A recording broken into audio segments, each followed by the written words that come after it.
What if the person you trusted the most shattered your world in a single moment? This is the story of a Christmas party that turned into a nightmare, revealing secrets that would change everything. It's been almost 2 years since that fateful Christmas party, and I still remember every second of that night like it was yesterday. The music was pounding, the warmth of the room enveloped me, and the dim glow of fairy lights strung around the venue created a festive atmosphere. Everyone from Evelyn's company was there, laughing and drinking, dressed in their finest attire. And right by my side was my wife, Evelyn, looking stunning in her sparkly red dress. I felt proud to have her with me, but little did I know that the night would take a turn I could never have anticipated. Evelyn and I had been together for 8 years, married for 5. We had what most people would call a perfect relationship. At least, that's what I thought. Sure, we had our share of arguments, but there was always love beneath it all. Evelyn was charming, intelligent, and successful in her role as a marketing director. I couldn't have been prouder of her accomplishments. I trusted her completely, or so I believed. As Christmas approached, Evelyn's company was hosting a big holiday party. Her boss, Gavin, whom I had never met but had heard a lot about, made it mandatory for employees to bring their spouses or partners. "It's supposed to be some big bonding thing," she explained, rolling her eyes. I felt a twinge of unease at the mention of Gavin. His name had come up in conversations more times than I cared to count, usually in a way that made me feel small. "Are you sure you don't talk about him a bit much?"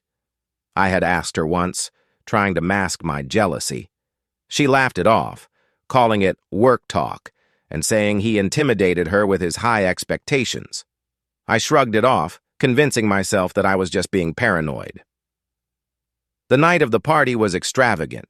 There was a live band, an open bar, and guests dressed to the nines. Evelyn and I mingled, meeting her colleagues and chatting with laughter. But every so often I noticed her glancing toward Gavin, who was standing in a corner with a few of his colleagues, laughing and talking confidently. He seemed to fill every room he entered with his presence, and it made me uncomfortable. I tried to shake off the feeling, telling myself I was just overthinking it. A couple of hours into the party, after we had both had more than a few drinks, I was chatting with a few guys from finance when I realized Evelyn was no longer at my side. I scanned the room, but she was nowhere in sight. "Have you seen Evelyn?"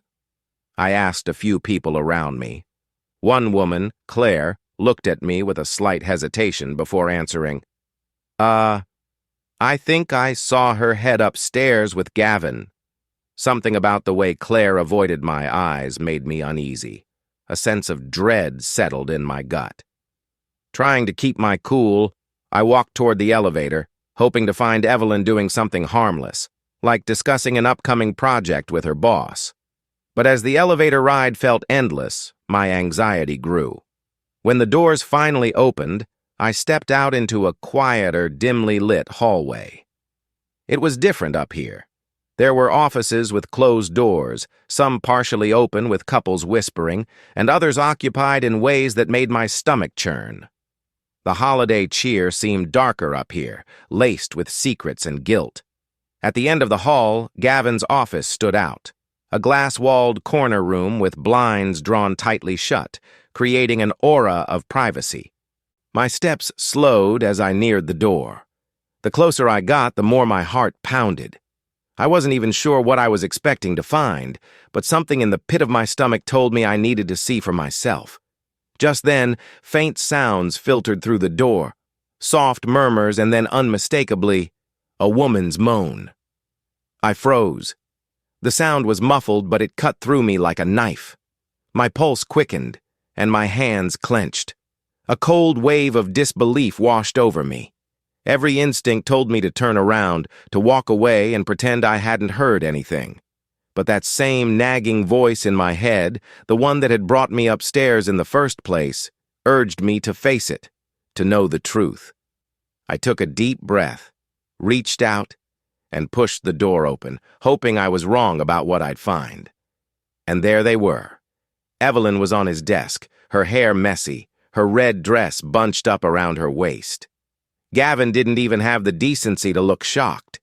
When Evelyn turned her head and saw me standing there, her face frozen in horror, I felt my heart drop. "Mark, she stammered, scrambling off the desk and desperately tugging her dress down, her eyes wide with panic. "What the hell is this, Evelyn?" My voice was barely more than a whisper, shaking with a mixture of fury and disbelief. "Mark, I'm so sorry. I didn't mean for this to happen," she said, her voice breaking, but I wasn't having any of it. "Didn't mean for what? To cheat on your husband at your office Christmas party with your boss?" My words came out colder than I ever thought I was capable of. Gavin stood there, adjusting his tie, clearly uncomfortable but also seemingly uninterested in making excuses. Evelyn reached for me, her hands trembling as tears spilled down her cheeks. "Mark, please, it wasn't meant to happen this way. It was a mistake, a horrible, horrible mistake." "A mistake?" I laughed bitterly, my voice echoing in the empty hallway. "Sleeping with your boss? That's not a mistake, Evelyn, that's a choice." Gavin finally spoke, breaking his silence. "Listen, Mark, maybe we should all just take a breather. Things got out of hand." "Out of hand?" I cut him off, my voice barely recognizable, filled with pure fury. "You're my wife's boss, Gavin. You are the one who has no boundaries. You had no right to take advantage of her like this. What the hell is wrong with you?" He shrugged, as if that one action could excuse what he'd done. It was infuriating. "You're not even sorry, are you?" I snarled. "You don't have a shred of decency. You didn't just screw my wife, you humiliated me, both of us." Gavin's expression didn't change. In fact, his lips curled into a faint, almost smug grin. Then, in a voice that dripped with venom, he said, "Listen, man, it's not my fault that your wife is a... I guess if she loved you and respected you enough, that wouldn't have happened. Apparently, something was missing." What he said made me furious. The words cut into my chest like jagged shards of glass. Without thinking, I swung at him, my fist connecting with his jaw. For a split second, I felt a rush of satisfaction. He had it coming. But then, as I stood there, breath coming heavy and fast, something clicked inside my head. The adrenaline rushed through me, and I realized he was right. I was furious at him for what he'd done, for betraying me in the most humiliating way possible. But there was also a sickening truth I couldn't ignore. Gavin was a man, and Evelyn, she was a very attractive woman. He was just doing what men like him do when they see a woman like Evelyn. He knew she was married, but he didn't care. He'd crossed a line, but she had willingly crossed it with him. I exhaled slowly, feeling the heat of my anger dissipate slightly as the realization sank in. This wasn't all on Gavin. It was on her, too. She had allowed it to happen, and that more than anything was what stung the most. I turned back to Evelyn. "Was this going on for a while?" I asked, my voice now cold and steady, devoid of any emotion I once had for her. "Was this your big secret? Is this what's been happening at all those late meetings?" Her eyes dropped to the floor, and I saw the shame in the way her shoulders slumped. She didn't have to say a word. Her silence spoke volumes. I took a step closer, my voice rising, cracking with a mix of heartbreak and rage. "How long has this been going on? How many times have you lied to me about where you were, about who you were with?" I could feel the pressure building in my chest, the weight of betrayal suffocating me. Was I really that stupid, Evelyn? Did you think I wouldn't see it? Or was I just some fool to you, too wrapped up in my own life to notice? She opened her mouth to speak, but no words came out. Instead, tears spilled from her eyes, and she took a hesitant step toward me. "Mark, please, I don't—" I snapped, holding my hand up. "Save your apologies. They mean nothing now." I shook my head, the anger surging back to the surface. "You've been lying to me. You've been sneaking around behind my back with him. How?" How many nights did I sleep alone thinking everything was fine while you were out with him, screwing him?" Her face crumpled, and she finally spoke, her voice barely above a whisper. "I didn't mean for this to happen. It wasn't supposed to happen like this, I swear." I pulled my arm away, looking down at her tear-streaked face, and all I could feel was a hollow ache in my chest. The woman I thought I knew, the woman I had loved for 8 years, was a stranger to me now.